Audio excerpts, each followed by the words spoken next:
Podcorn is a marketplace connecting podcasters to amazing podcast sponsorship opportunities, such as host read ads, interview segments, topical discussions, and more. Podcorn allows podcasters of any size to access amazing sponsorship opportunities, allowing them to set their own rates and dates. Creators can talk directly to brands without the middleman right on the platform. It's basically a marketplace connecting podcast creators and brands looking for ad placements. As a small podcast ourselves, we love using Podcorn. They're a great platform for starting up taking sponsorships for the first time. Their platform and marketplace is easy to use, super straightforward, and you can manage your notifications so you know when new sponsorships pop up. You don't give up any rights to your content, and there's no exclusivity arrangements involved. Big thanks to Podcorn for sponsoring today's episode. It all comes back full circle. Click the link in our show notes or go to podcorn.com to sign up and start browsing for sponsorship opportunities. That's podcorn.com to start monetizing your podcast. Hi. Hi. Hello. What's up? What is up? What is down? Dog. Dog is down? What's up, dog? Oh. What's down, rabbit? I don't know. Okay. So we thought we'd talk a little bit about working freelance in today's episode. Yeah. Because that's what we do. Yeah. And we have no other expertise. We have exactly 8 months of experience of working freelance, so we thought we'd discuss our very knowledgeable expertise in the area. Basically pros. Yeah. We Been actually in the game for a while. Oh, for sure. We're just vets, you know. Mm-hmm. And we actually put up a question thing on our Instagram last night, asking you guys to ask us questions about freelance or any questions you guys might have. We give a question, we get a question. We get a question, and now we give you a question back. No answers will be given. 0 answers in this episode. We're not going to answer anything. We only raise more questions. Oh, you thought you were coming here for answers? Well, fuck you. I don't think anyone expects answers when they come here. No. So, I'm giving you the power. Oh, I have the power. Yeah, you can ask questions. So yeah, we're going to be basically answering your questions about working freelance in the art industry. Yeah. I mean, I guess this is kind of going to be useful because I had a lot a when we first started. Yeah. And I was like, I didn't know where to turn to. I was so lost. Yeah, I mean, a lot of the advice that we got like at uni before we did freelance kind of makes sense now after doing it. Yeah. But it didn't make sense at the time. Yeah, it's very like... So we're going to try and avoid that. Yeah, it's like when like your parents are like, oh, when you're older, you'll understand. I'm like, yeah, but I need to know stuff now. Yeah. You know what I mean? It's very like that. Yeah. So we'll try our best to give you guys our like experience as fresh out of uni artists and trying to make our way into the animation and illustration industry. So before we start getting into the questions, okay, someone asked in the questions, what is freelance? And I think we should answer that first. That's probably a good shout for anyone who's, in doubt. So what is freelance, Devin? Tell us. It is basically when a company needs to outsource people because they haven't got enough people in the company, and they come to us, and then we're like, I will do job for you if you give me money. Yeah.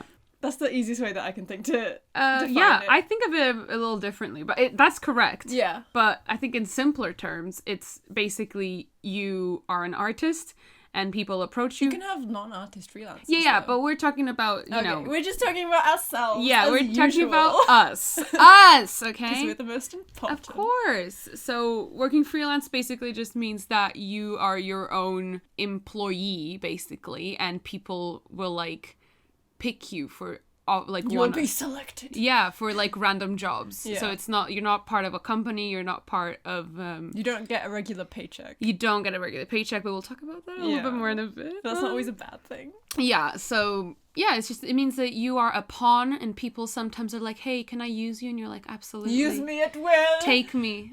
Take me away. So yeah, that's freelance. I hope we answered that question properly. That was a really weird explanation. Yeah. Sure. Absolutely. So should we get into actual questions? Let's then? do it. Let's go. Yeah. Someone asked what our free downtime was like. What our downtime's like. I guess I'm assuming they're asking what our because like working in the creative industry, you always like people normally create outside of work as well. Yeah, for ourselves. Usually do it because it's like a hobby. Yeah, that you've exactly. Turned into a profession. So I'm assuming they're asking us what our downtime looks like in comparison to our work time. Yeah. Pray tell.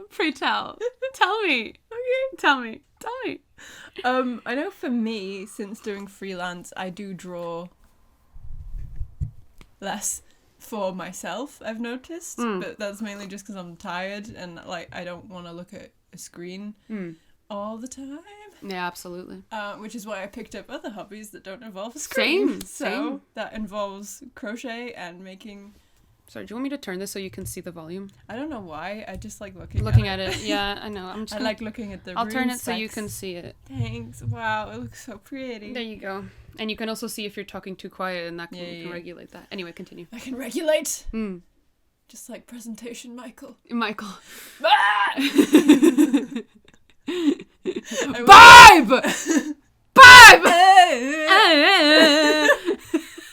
We need to stop. I will call him nothing other than Presentation Michael.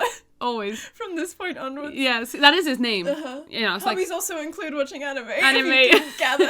Yeah, so like I've noticed that ever since we started working after uni, we've taken up a lot of new hobbies. Yes.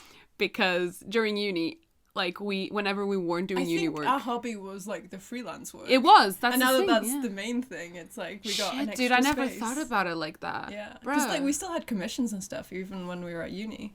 But I never thought about it like that. Yeah. Because like during uni, my YouTube and my shop and commissions and stuff was what I did in my quote unquote free time. Yeah. But now that's the work. Yeah.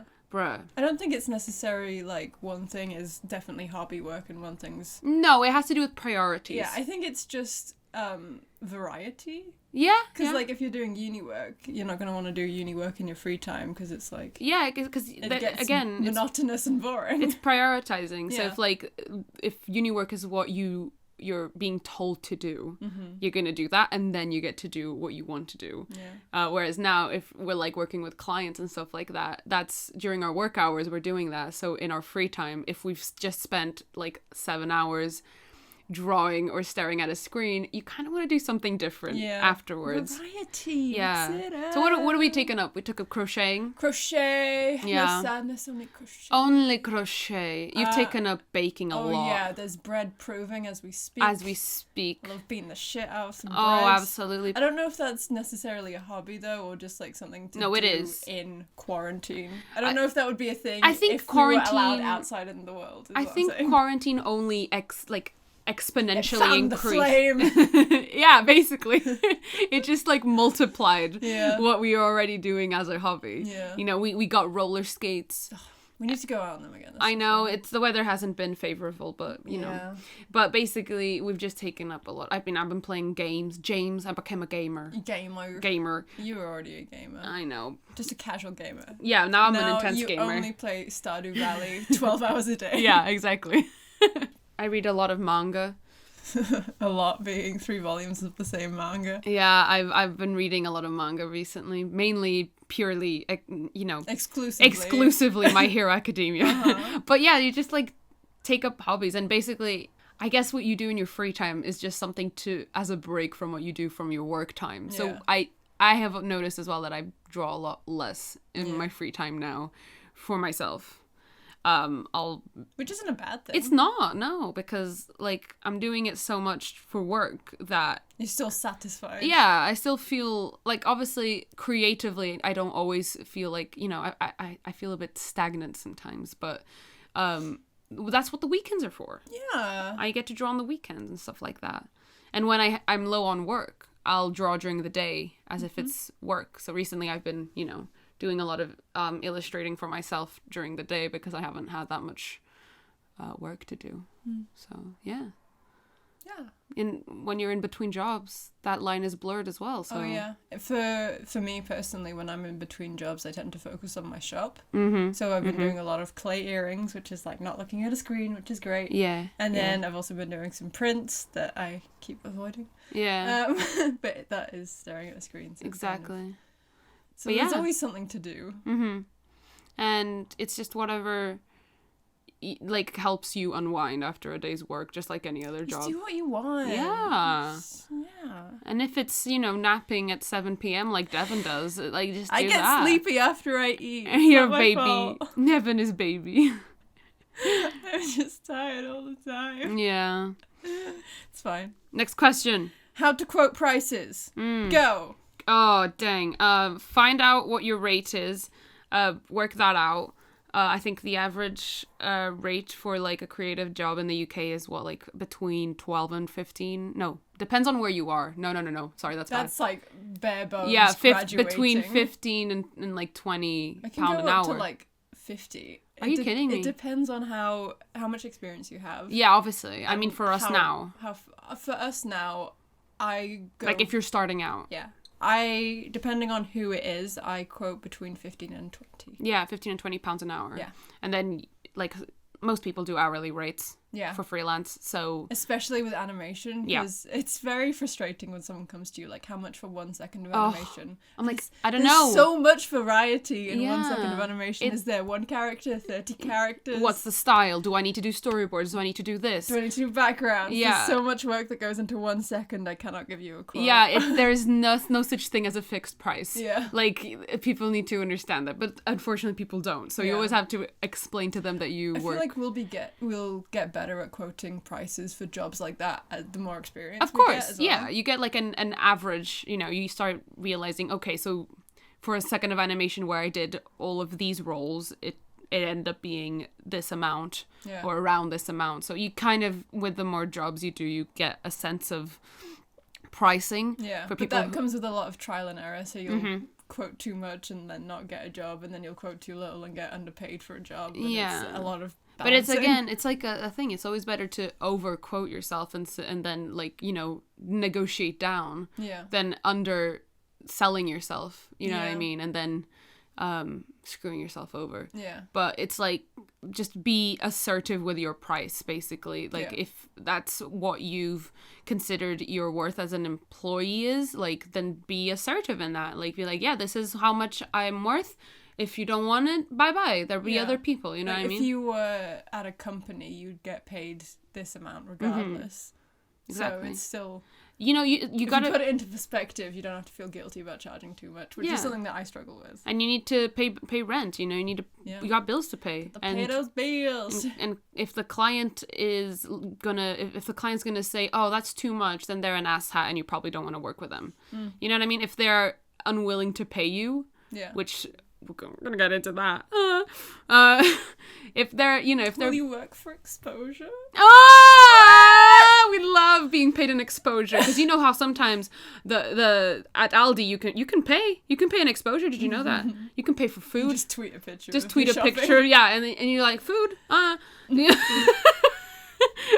Screw that. I really want you to tweet a picture of that after this episode goes out. Food.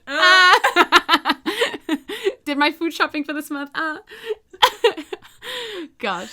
Yeah. What was you saying? I don't know. Oh, pricing. Prices. Yeah. So just figure out your hourly rate, how much you need to get paid to pay rent and pay for your bills, how much experience you've got, what, like, different levels of skill require different Make sure, if you're still unsure on pricing, then the next time you draw, take a note of how long it takes you. Exactly. And like, because obviously different people will take different amounts of time to create the same thing, so take that into account as well. But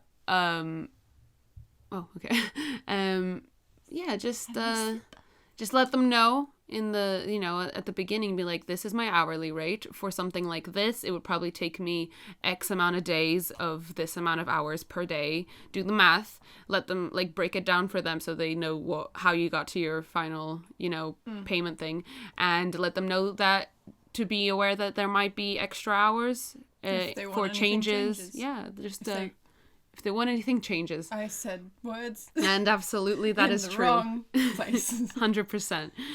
Just be open with them. Like, you don't have to explain yourself. Like, that's your rate.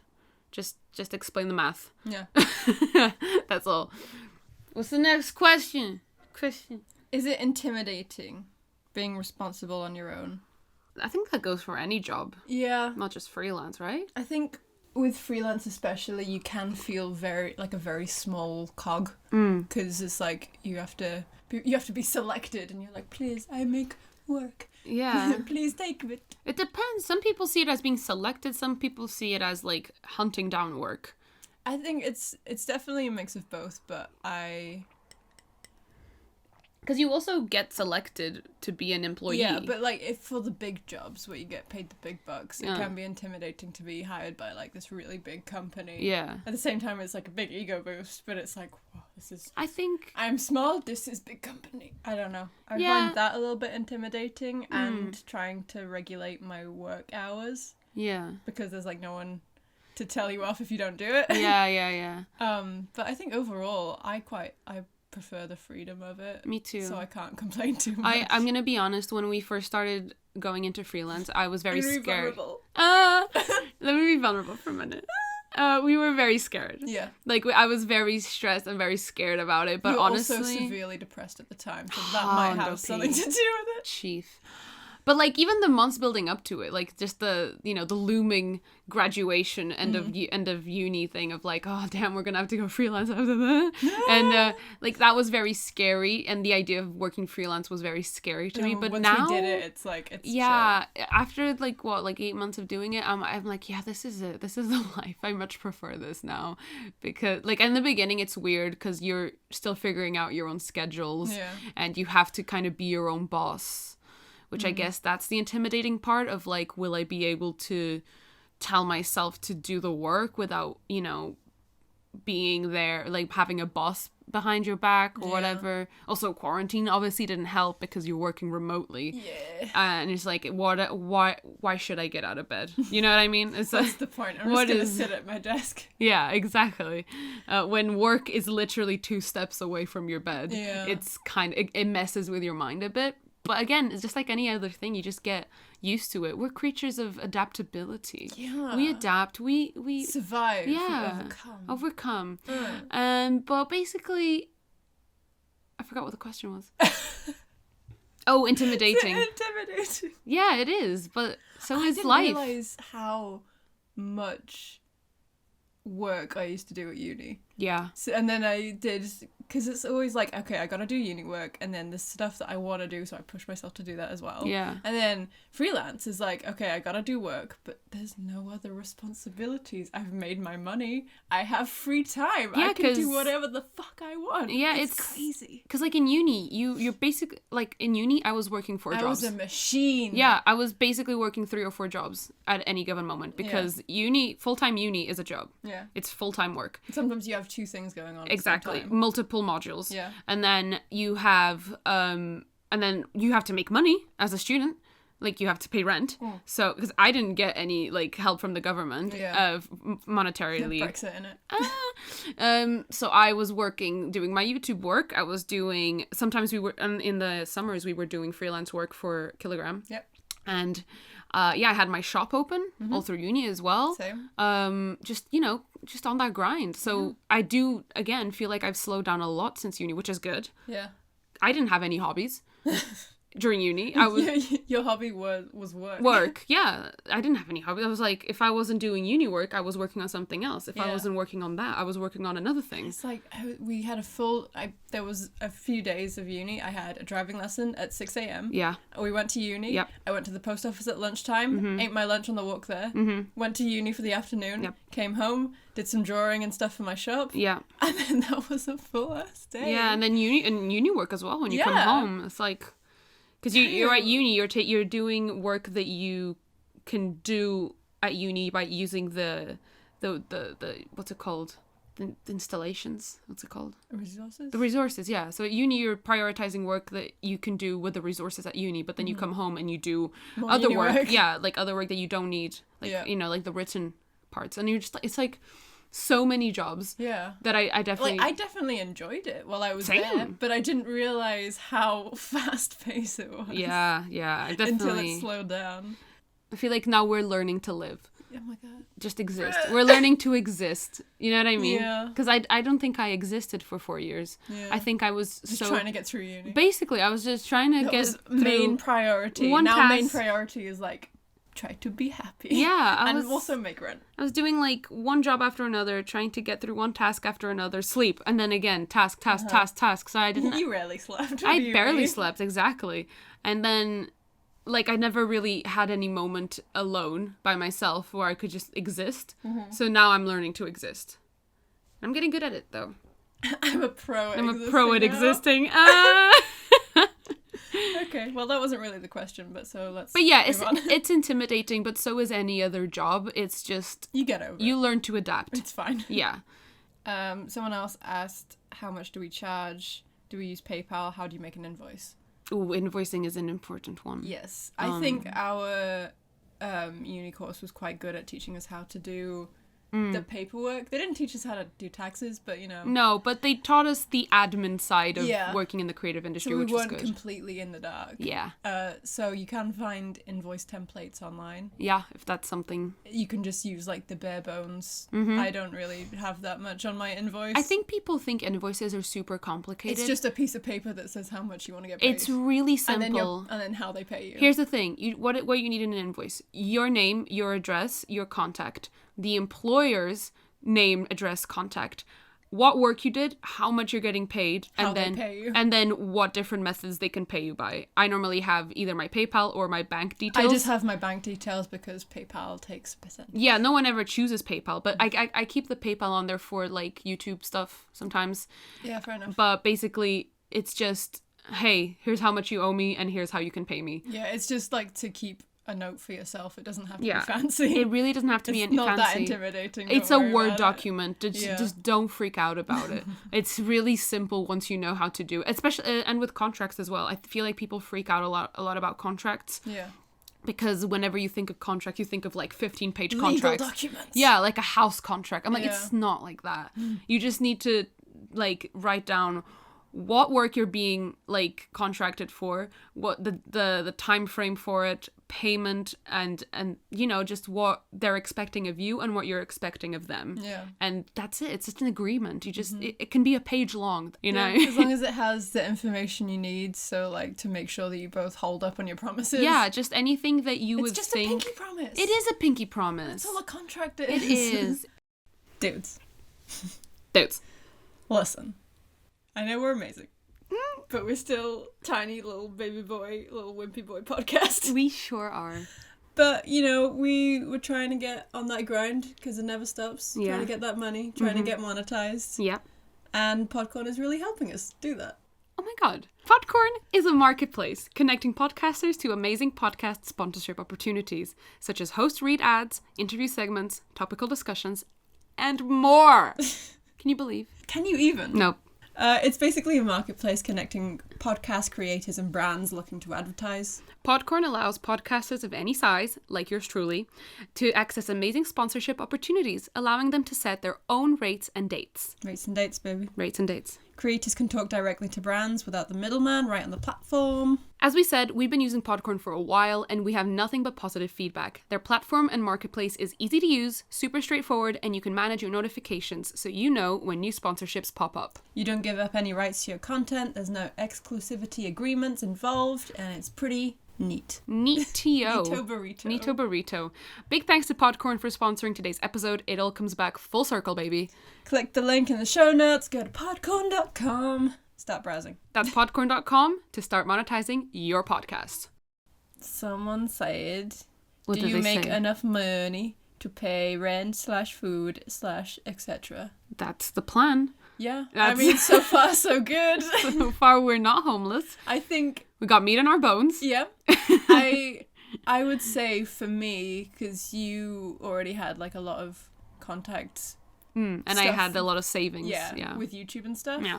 But for me, kind of going in blind, don't expect to make bank when you first start. Yeah. So yeah, when you first go into it, don't expect to like be rolling in it. You're I not. make enough to survive, and I'm happy with that. I know that it'll only get better from here, Yeah. so I'm not complaining. I don't. It's like pandemic, so like, what do I really need to spend money on? Yeah, exactly. I'm like bare bones surviving, so I guess, silver linings. Yeah, true. That's again to do with how you like sell yourself. Like if you need to have a rate that will allow you to Live live the life that and you want. have food and have a bed. You know what I mean? So yeah. I would also say find some cost cutting things when you first go into freelance full time. Student life. You never really grow out of it. Everyone's. We shop at Aldi. I almost have 1 million subscribers on YouTube. I shop at Aldi, chief. Yeah. You know what I mean? Like, just there's always you can always stay humble. You can always do savings. Yeah. You can always save on stuff. Yeah, and then someone else said about the having money saved up before. I did have some money saved up before, which Me too. was useful because for this particular place we had to pay rent up front. Yep. So that's something to bear in mind. Yeah. I think having savings is always a good idea, just in general. I had savings just because I was always like taught to have savings just as I was growing up. It's good to have a plan B, a backup. And if you're a student and you're like going straight into freelance, if you're gonna move into a place or rent a place, they normally need to have like documentation basically letting them know that you make X amount of money a year. And when you haven't worked a full year yet, you can't. And when you work freelance, so they want money up front to make sure you actually follow through. So you need to have savings in order to like pay for rent up like in advance, so that you can move in. Yeah. So that's, I guess for that it's important to have savings. I think that was the only thing that I really used my savings for. Yeah. I did have it on standby because when I first started, the work was like slowly trickling in. Exactly. Yeah. So it was like I panicked about not having enough money, but then it was like, it's fine. I have my backup pot there just in case. Just in case. Yeah. I never dipped into it. Yeah. But it was a nice. It's comfort. Yeah. You know that it's there, and you know that if something happens, you won't be in the shitter. You won't be fucked. You won't. Yeah. It's more for peace of mind, I guess. But it, freelance is a job just like any other job. So the aim is, yes, to pay for food, rent, and etc. And to survive. And to survive, yes, and any others. And my manga addiction at this point, yes. Yeah, you need to slow down. Actually, no, don't, because then I can read them all. all. I know, you little bitch. I love being a leech. Get rich friends, that's my Get rich friends. That's Devin's advice. Yeah. How often should you promote yourself, and what's the best way to do it? That's... You should answer that one. Why? Because I'm good at it or not good at it? Because you're learning about it. You're getting better at it, so it's something that it's in your brain. I wouldn't say I was ever terrible at it. I just forgot I was lazy. Yeah. I mean, Instagram is a great way to do it. I get a lot of smaller commissions from there, but they're still they all add up. Yeah. And with creative jobs, a lot of people do look at your Instagram as a part of your portfolio. Yeah. So it is important to post on there regularly just to show like your up-to-date skills. Especially if you have a shop as well. I always post when I have like a new product on my shop, or if I restocked, or just making stuff, guys. Yeah, or even just like when people receive their orders in the mail and they post it on their stories, I always like reposting that, because it's like, hey, this person got their order. Get yours today. Yeah. It's always nice to like just remind people that you have a shop. Yeah. Because people forget. Because then they buy stuff from it. Exactly. And then you get money. Get that coin. So I hate us. Yeah. But promoting yourself is very important. I know it's a struggle for a lot of like people, especially people starting up. But especially when you're starting up, you need to make connections. You need to like let people know. Bombard social media, basically. Yeah, and like Twitter, we were told that animation industry is very Twitter based. Yeah. I'm still trying to work. I still can't use Twitter. I'm trying to use Twitter more, but then again, I'm not very good at like using Twitter. I'm more of an Instagram person. Me too. So do what works for you. Yeah. LinkedIn is good because they post jobs on there, so it's all in the same place, and you can post work that you've done, and stuff and things. Yeah, just, promote yourself on as many platforms as you can. Also, as a smaller YouTuber, I have gotten a few commissions through what people have seen me do on YouTube. Yeah. Like, even though I'm not making any money from it, It's still someone has a found platform. me through there and then been like, make me work, and I'm like, give me money. And Yeah. then... A lot of the animation jobs I did last year, freelance jobs, were from people that had watched my YouTube and recommended me to a bigger company. And were like, hey, this person, she does, like, I've been watching videos for a while and she does animation, and I literally got 3 jobs out of that. So, yeah. Work-life balance. We've kind of already answered this one. Yeah. I think it's important to regulate, like, work hours and off hours. 9 to 5. Both for, like, if I'm not enjoying the job that I'm working on, it gives me, like, okay, I only have to do this for X amount of hours. And at the same time, if I'm really enjoying a job, I'm like, okay, gotta limit myself. I've worked, like, 10 hours today. Maybe I should chill. Yeah. The normal is, like, 9 to 5. Yeah.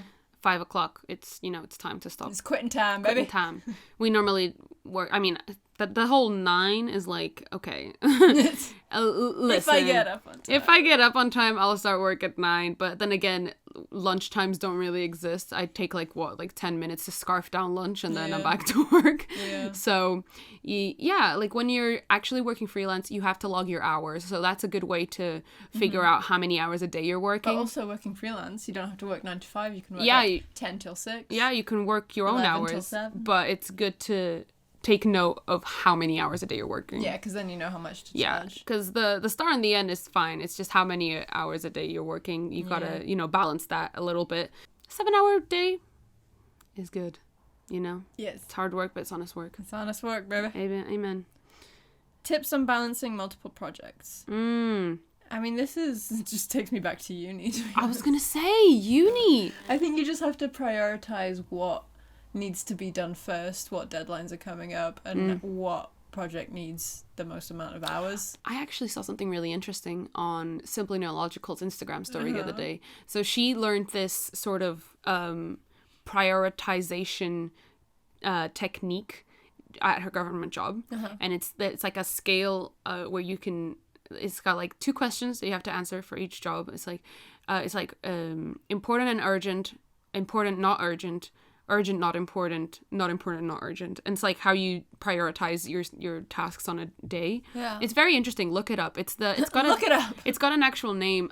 It's if you just look up like prioritization scale. It's very interesting to look at. And basically she explained it. I am really bad at like accumulating non-urgent, non-important things, and then I'll have like a whole week of just, doing busy work. Doing just the most boring, unimportant stuff. Tips for people finishing their degrees this year. My condolences. Good luck, honestly. I think we got so lucky. We did. We just barely scraped. Yeah. Like, it was just a couple months at the end that we missed. Yeah, I mean, it wasn't great entering the workforce during a global pandemic. Yeah. Dog outside, cute baby boy sausage chunk. Like, obviously it wasn't ideal for our class of 2020. Yeah. But then hopefully for these guys graduating, they'll, like... It'll probably be better, yeah. Yeah, everything will start up again. Yeah, obviously in terms of your actual uni, probably won't be great because you're currently probably having online lectures and shit like that, which I'm so sorry that you're having to go through that, but you'll probably be entering the workforce in a more normal time. Yeah, if you're graduating during the summer, then hopefully by September things will be opening back up again. People are probably taking on more employees again, because when we entered the workforce, we were like, everything's closing down, no one wants to pay anyone because struggles. It's more of the networking that is a struggle. I miss networking events. I never thought I'd say that because they scared the shit out of me at the time, but now it's like I just want to go. But yeah, at the beginning to get jobs and get to know the industry, networking's very important, but the pandemic has stopped that. So yeah, I guess good luck. Good luck and Godspeed. Brush up on those social skills because you'll need them. God darn it. Hopefully, yeah. And start early. Start looking into jobs early, what you need for them. Start brushing up on show Not even looking reels. into jobs, just like email studios. Yeah, email studios for Just internships. ask for some advice. Yeah, ask for like, you know, paid internships and stuff like that. You don't have to go straight into like finding work. You can ease into it, you know? We did an internship. Yeah, we did an unpaid and a paid one. And a paid one, yeah. We did a lot of placements and stuff like that. So, yeah, just don't freak out. It's fine. It'll be fine. Calm down. It'll all work out. It's all gonna be fine. It'll all work out. My soothing tone. Any tips for breaking into the animation industry? We basically just answered that. Yeah. Be nice. Be nice. Be polite. Ask for favors. Connect with people. Don't be a dick. Yeah. You'll be fine. Make LinkedIn, good work. connect with people. Studios. Comment on people's things. That's a big one. Like on Instagram, Compliment especially. people. Yeah, like people Feed post their egos. on Instagram. People post like some of the work they're doing or working on. Like comment on their posts. Say this is awesome. Make connections. Just be Don't be nice. shy. Try not to be shy. Try to talk to people as much as you can without being annoying, obviously.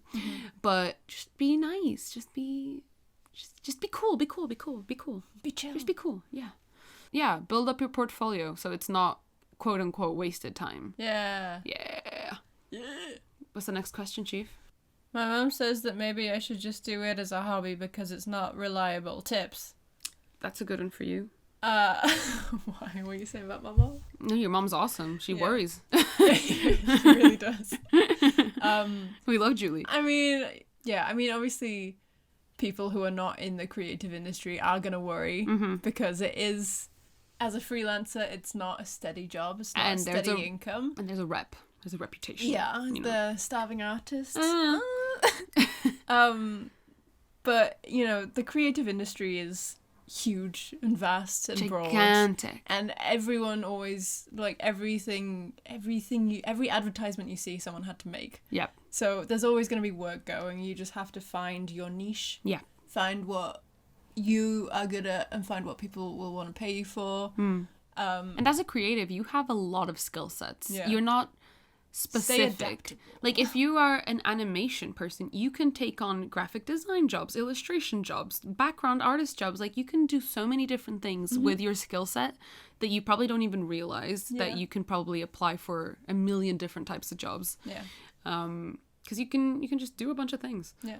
You can just do a bunch of things. Listen. I mean, there's not much I can say about, like, reassuring your parents because my parents still worry about me. Parents are always going to worry. But I think as long as you have enough confidence in yourself that you can do it, then just go for it. And, you know, they'll have no choice but to support you. I think the biggest change I've seen like is with my parents, because when I was in finishing high school, I was like, I'm not going to go to med school. I'm going to go to art. And my parents were like, okay, let's talk about this. Because I was always very like adamant. I'm going to med school. Paycheck. I'm going to be a plastic surgeon. I'm going to be rolling in it. Surgeon. I wanted to be a plastic surgeon. I was like aesthetics, because I had very steady hands. Yeah. So I was either going to be a neurosurgeon or a plastic surgeon. You know, when I was young and naive. Plus. I know. And my parents were like living for it. They're like, oh, we're going to be rolling in Rolls Royces. And just like, little did they know. Little did they know. And at the beginning, my parents were very scared. They were like, oh, but you know, artists, it's just not a viable career option. A lot of people, when my mum, because like I've always been drawing and stuff, and my mum was like, oh yeah, maybe there'll be an artist one day. And people used to tell my mum that I would only make money once I'm dead. Yeah. To my mother. To your mother. Talking about their dead child, and I'm like, that's just not. They should polite. not be saying that. Continue. Crazy parents, am I right? But yeah, no, my parents were very scared about it. They were, because I think when people I don't want to say the boomers, but when boomers think millennials, but when adults think about like artists as a career, they think about like a freelance art curator at a museum who lives in a cardboard box in New York. That's who they. Yeah, they think about fine artists who are starving and they're like, you know, I just don't need much, you know, but purely it's because they're poor. That's not what the whole art industry is. That's just not true. Like think about, you know, fuck, you know? You can literally walk around your house and point out like 10 different things that someone has had to hire a freelancer for Yeah. or hire a creative for. Exactly. You can't you can't do anything without the creative industry behind it. Yeah. Behind every doctor, there's an animator. Shut up. Am I right? No, no, you're there not. isn't. There You're isn't. really not. Yeah, put that on a shirt. No, I refuse. You're not gonna change them by telling them that Actions it's speak fine. louder than Actions, words. bruh. Yeah, just show them. Yeah. Show them up. Show them. I know that it's easier said than done because some people like their Sometimes parents. you do have to rely on Yeah, a backup yeah. Sometimes financial plan. parents are a lot more like, you will not do this. My parents, I'm very thankful, were like, you know what, you do what you want to do, but we're very concerned. You know, Yeah. like they were. Yeah, me too. They were like, you can do whatever you want to do, but just letting you know that I'm very concerned you're going to die alone in the street. And I'm like, I mean, that is a good motivator to prove your parents wrong. exactly. I will show you. Yeah, and now, like, I make money, and I'm like, my mom knows that I'm financially secure. Yeah. And she's like, I'm so proud of you. And I'm like, thanks, Mom. Should we go one last question? Yeah? How to get job? A good one. Ah, Powerful. yes. The ultimate question. Powerful. Pray tell. Go for it. Apply to them. Apply to job. Okay, so my mantra when I first started freelance was to throw enough shit at a wall, eventually some of it would stick. The amount of times I've heard you say that. Honestly, it soothes my anxiety so much. But it's true. Yeah. Throw enough Eventually, shit like at a you wall. can't, even if you apply to a job that you really, really want, Yeah. there is a chance you're not going to get it. So apply to another one. You can find the benefits of any job you apply to. You can Yep. be like, oh, I can get excited about this specific thing in this job. I can get excited about anything because it's all drawing and that's what I want to do with my life. You know? Yeah. First of all, it depends what Stay your... enthusiastic, stay positive, and apply to everything you find. Even if your motivation is just getting money so you can eat, like, just apply for as many things as you like think that you can do. So Yeah. like if you look at like a graphic design and you're like an animator and you're like, oh, but there's this graphic design for like, I don't know, like for social media, like, hey, I can do that. Yeah. Apply for it, you know? Have a creative CV that showcases that you're not just an animator. Yeah, I have a CV for animation and then I have a CV for illustration and graphic design and Yeah, everything exactly. else. Have CVs for different specifications because you're not going to apply for like an illustration job with like a CV of like just being a I want to be a director. being a stop motion director. You know what I Yeah. mean? Like you have to be specific for the job you're applying to. Even if you have to tweak your CV for job applications, do it. Yeah. Because if it's going to improve your chances of getting that job, and also Play don't it to your audience. yeah, and don't be afraid of putting random skills in your CV. That's a yeah. very important For part. my CV in like the about me section, I'm like, okay, I do this, but also I can crochet, I do woodwork, Yeah. I do choreography, I'm a weird. Yeah, it kind of I like can bake bread. Hire me. hire me. I make sourdough. I'm a killer in the kitchen. But basically, it shows that you have versatility. And it shows that you have a personality, and And you're people not, tend yeah. to gravitate towards those. Yeah, you don't want to hire a robot. Yeah. You know what I mean? Yeah, apply for everything. Everything. I've been known to apply for jobs that I don't even know if I can do. Mm.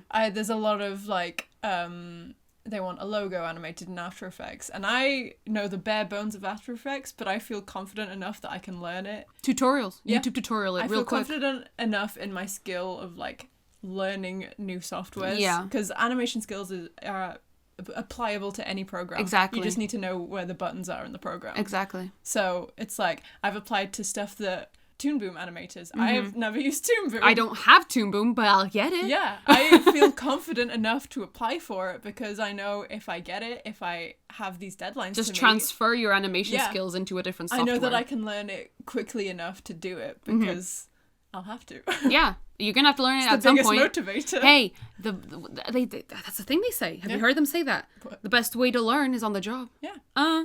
You know. Yeah. So Don't be it's- afraid to don't learn be on the afraid job. to learn on the job. Because I know a lot of people are like, oh, I don't want to apply for this because I don't think I can do it well. It's Also- like, if you have the slightest inclination That you can do it, learn, That's half the job done. yeah, Yeah. just do it. Because also, if you are someone starting out and looking for work, if you are applying for entry-level jobs, entry-level being if you like a recent graduate, they don't expect you to know everything. Oh yeah. They will completely understand if you are learning on the job because, hi, you are learning You on the just job. graduated. Like, it's okay to apply for something. Like, a lot of our friends from uni, one of them just got a job in a studio or something where they use programs that she doesn't really know how to use, but they are teaching her.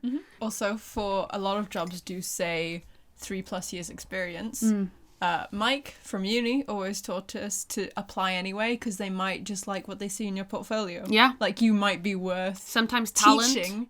Yeah. Talent trumps experience sometimes, and motivation trumps experience Yep. sometimes, because If you have a hefty portfolio, Yeah. but not that much experience working in the real world, Yeah. they might still take you on because they see something in yeah, you. because sometimes they're even just looking for a specific style or a specific like A vibe. a vibe. They're Chief. just looking for those vibes. You know what? A CV is just a vibe check. Listen. Change my mind. The V in CV stands for vibes. What does the C stand for? Check. Check vibes? Check the vibes. Not vibe check. No, check the vibes. Oh my god. Let's change CVs to VCs. VCs, vibe checks. I'm not even kidding. I'm a genius. Don't not apply because you're scared you won't get it. Apply because you might. Apply because you might. Fuck. What? Bruh. Bruh. Chief. We're so wise! Chief! Oh, God, beyond our years. I was about to say, how don't we have a podcast yet? My but- brain is so huge. So, if there's a small, even if it's a 1% chance of getting it, apply for it, bitch. Yeah, bitch. Yeah, you Little little piss shit. boy. Yeah, what the Apply fuck? to it. Apply to that job. piss baby. What you got to lose? What do you got to lose? What do you got to lose? Think about that. You have nothing. You have nothing. You can't lose anything. You've got nothing. You know what I mean? Okay, I think we should wrap I think up we this should. episode. And on that note, we're gonna leave you with all of this knowledge. Knowledge. Yeah, but honestly, truly, deeply, Truly, deeply, madly. we hope that we helped, or we gave you some sort of perspective. Oh, Or- just a pep talk. Yeah.